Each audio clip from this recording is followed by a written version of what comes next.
అందరికీ ఈరోజు మన కిచెన్‌లోన ఉగాది పండుగ స్పెషల్‌గా నేతి బొబ్బట్లండి. చూడడానికి నోరూరుతున్నాయి. అంత టేస్టీగా అంత బావుంటుందండి. నెయ్యేసి చేస్తాం కదా! మనం తింటున్నప్పుడు ఆ నెయ్యి అనేది తగులుతుంటే సూపర్‌గుంటుందండి. చాలా టేస్టీగా, చాలా సింపుల్‌గా తక్కువ టైంలో చేసుకోవచ్చండి. ఎంత టేస్టీగా చేసుకోవచ్చో మరి ఈ ఉగాది స్పెషల్‌గా చేసుకుందామా? మరి ఎలా చేసుకోమనేది ఈ వీడియో చూసే ముందర నా ఛానల్ మీరు సబ్స్క్రైబ్ చేసుకోకపోతే సబ్స్క్రైబ్ చేసుకోండి. లాస్ట్ వరకు చూడండి. స్కిప్ చేయకుండా. ఇలా ఒక బౌల్ తీసుకోనండి.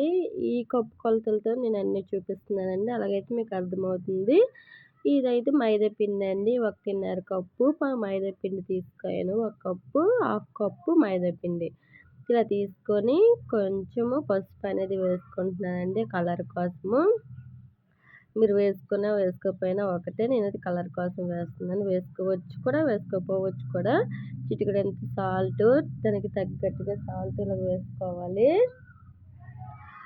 ఇలా వేసుకున్న తర్వాత ఆయిల్ అండి.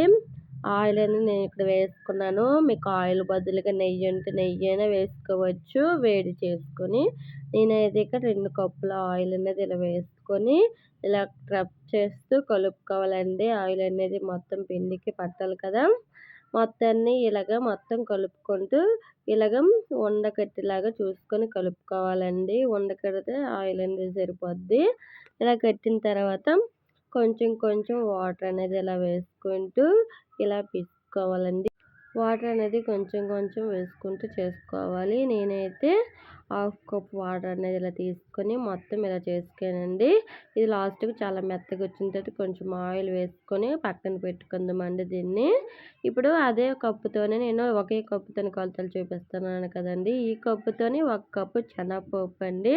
పచ్చి శనగపప్పు. ఈ పప్పునంటే బాగా కుక్కర్‌లో వేసుకొని విజిల్స్ పెట్టుకోవాలి కదా! ఇది ఒక 2 టైమ్స్ బాగా వాష్ చేసుకోవాలండి. ఇదని 2 టైమ్స్ వాష్ చేసుకోను. 1 కప్పుకి 2 కప్పులు వాటర్ అనేది ఇలా వేసుకొని కుక్కర్‌లో విజిల్స్ పెట్టుకోవాలి. 1 కప్పు వాటర్ అనేది ఇలా వేసాను. రెండో కప్పు వాటర్ అదండి. ఇప్పుడంటే మనం మూత పెట్టుకొని విజిల్స్ పెట్టుకోవాలి. చూడండి పప్పు అనేది ఇలా ఉడికింది. నేనైతే వార్చుకున్నాను. కొంచెం వాటర్ లాగా ఉంటే పోతాయని ఇలా జిప్ రేకులో వేసుకొని పెట్టుకోను. దీన్ని మిక్సీ పట్టుకోవాలండి. ఇప్పుడు మిక్సీ పట్టుకొని పక్కన పెట్టుకున్నామండి. ఇప్పుడు పెనం పెట్టుకొని అదే కప్పుతోని 1.5 కప్పు మైదా పిండి తీసుకున్నాం కదా! అదే కప్పుతోని 1.5 కప్పు బెల్లం అనేది తీసుకోవాలండి.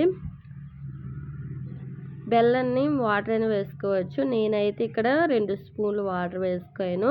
వాటర్ వేయకపోయినా కరిగిపోద్దండి ఆటోమేటిక్‌గా బెల్లం అనేది.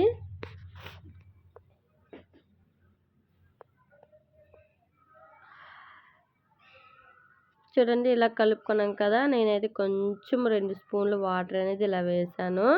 ఇందులోనే చూడండి ఎంత వేరం కరిగిపోతుందో. చాలా సింపుల్‌గా వేరం కరిగిపోయింది. ఇప్పుడు మనము పక్కన పెట్టుకోం కదా! శనగపిండి మిశ్రమాన్ని మిక్సీలోన గ్రైండ్ చేసుకున్నాం కదా! అది అందులో వేసుకోవాలండి బెల్లం పాకంలోనికి. ఇలా వేసుకొని మొత్తం కలిసినంత వరకు ఇలా కలుపుకోవాలండి. మొత్తాన్ని ఇలా కలిపితే అబ్జర్వ్ చేసుకుంటుందండి బెల్లం అనేది. కొంచెం యాలకుల పౌడర్ ఇలా వేసుకోవాలి. వేసుకొని మొత్తాన్ని కలుపుకోవాలండి. చూడండి ఇలా దగ్గర పడింది కదా! ఇలా దగ్గర పడినప్పుడు నేనైతే 2 స్పూన్ల నెయ్యి అనేది ఇలా వేసుకున్నాను. నెయ్యి వేసుకోవడం వల్ల చాలా టేస్టీ వస్తుందండి. అందుకని నెయ్యి అనేది ఇలా వేసుకొని ఇలా కలుపుకొని ఇప్పుడు దగ్గర పడింది కదా! ఇప్పుడు మనం స్టవ్ ఆఫ్ చేసుకొని చల్లారించాలి కదండీ! ఇప్పుడు చూడండి మనం చల్లారింది కదా! చూడండి ఎంత చల్లారింది గట్టిపడింది కదా! ఇప్పుడేంటే మనము చెయ్యికి నెయ్యైనా ఆయిల్ అయినా అప్లై చేసుకుంటూ చిన్న చిన్న ఉండలుగా రౌండ్‌గా చుట్టుకోవాలండి. మనకి ఎంత ఉండలు వస్తే అన్ని ఉండలుగా మనము రౌండ్‌గా చుట్టుకోవాలి. అన్నీ మొత్తం ఇలా చుట్టుకోవాలండి. నేనైతే చూడండి నేను మొత్తం ఉండలు ఇలాగే చుట్టుకోయాను రౌండ్‌గా ఒక ప్లేట్‌లోనికి తీసి పెట్టుకోయాను. ఇవి ఒక 30 ఉండల్లాగా వచ్చాయండి. ఇప్పుడు దీన్ని పక్కన పెట్టుకొని ఇప్పుడు మనం పక్కన పెట్టుకోం కదండీ మైదా పిండి మిశ్రమాన్ని. అది చిన్న చిన్నగా ఆయిల్ చూడండి ఎలాగుంది. అది చిన్నదిగా తీసుకొని పక్కన పెట్టి ఇప్పుడు మనం చపాతీ పాముతాం కదండీ! ఇలాంటి చపాతీ పామింది అట్ల కర్రని ఇలా తీసుకోవాలి. దీనిపైన మనము ఇలాంటి కవర్స్ ఉంటే మీకు చాలామందికి కవర్స్ ఉంటే కవర్ తీసుకోవచ్చు. ఈ కవర్స్ అంటే మనకి మామూలుగా ఏదైనా కిరాణాకెళ్ళినప్పుడు ఇలాంటి కవర్లు పప్పులు, సాల్లు ఏదో ఒకటి ఇస్తారు కదండీ! అలాంటి కవర్లు నేను 2 వైపులు కట్ చేసుకొని దీంట్లోన నెయ్యి అనేది అప్లై చేశాను. 2 కవర్ల వైపులా నెయ్యి అనేది ఇలాగ అప్లై చేసుకోనండి.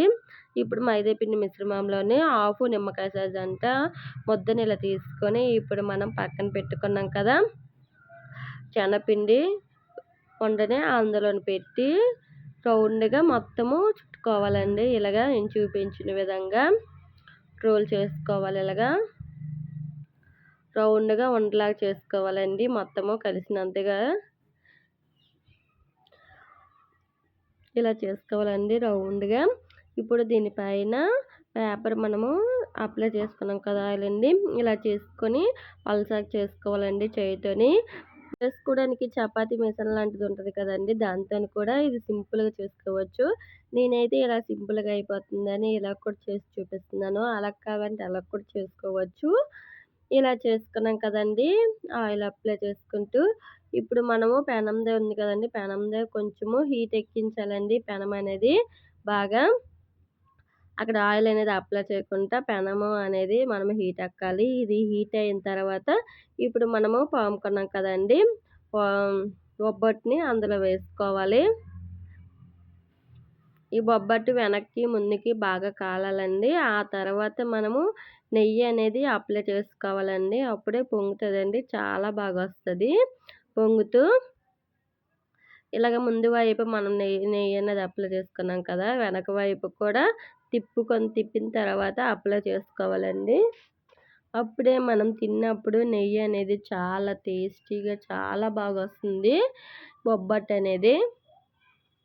చాలా సింపుల్‌గా అయిపోతుంది కదండీ! మీరు కూడా ట్రై చేయాలనుకుంటున్నారా? ఈ ఉగాదికి తప్పకుండా ఈ వీడియో చూసి ట్రై చేసేయండి. ఎలా వచ్చిందో కూడా కామెంట్ చేయండి. మీరు కామెంట్ చేస్తారని ఎదురు చూస్తున్నాను మరి. ఇలాగ ఒకదాని తర్వాత ఒకటి ఇలా తిప్పుకుంటూ వేసుకోవాలండి బొబ్బట్లు. చాలా సింపుల్‌గా తక్కువ టైంలో అయిపోతాయి టేస్ట్ అయిన బొబ్బట్లు. అన్ని బొబ్బట్లని ఇలాగే కాల్చుకోవాలండి. మీడియంలో ఉంచుకొని కాల్చుకోవాలి. లేకపోతే హైలో ఉంచుకొని కాల్చుకుంటే మాడిపోయినట్టుగా అయిపోతాయండి. అంతగా టేస్ట్ అనేది బాగోవు. మెత్తగా కూడా ఉండవు. గట్టిగా అయిపోతాయి. ఇలాగ సిమ్‌లో ఉంచుకొని నెయ్యి అనేది వేసుకుంటూ కాల్చుకోవాలి. ఇలాగ అన్నీ కాల్చుకోవాలండి. అంతేనండి. వేడి వేడిగా నేతి బొబ్బట్లు రెడీ. మీరు కూడా ట్రై చేయండి. ఎలా వచ్చాయి కామెంట్ చేయండి. చూడండి చూస్తుంటే నోరు ఊరిపోతున్నాయి కదా! చాలా టేస్టీగా ఉంటాయి. ఈ వేడిలో ఉన్నప్పుడు తింటే సూపర్‌గా ఉంటాయండి. మరి ఈ వీడియో మీకు నచ్చినట్లయితే నా ఛానల్ చిన్న సబ్స్క్రైబ్ చేసి చిన్న లైక్ చేయండి. షేర్ చేయండి. కామెంట్ చేయండి. బాయ్ అందరికీ.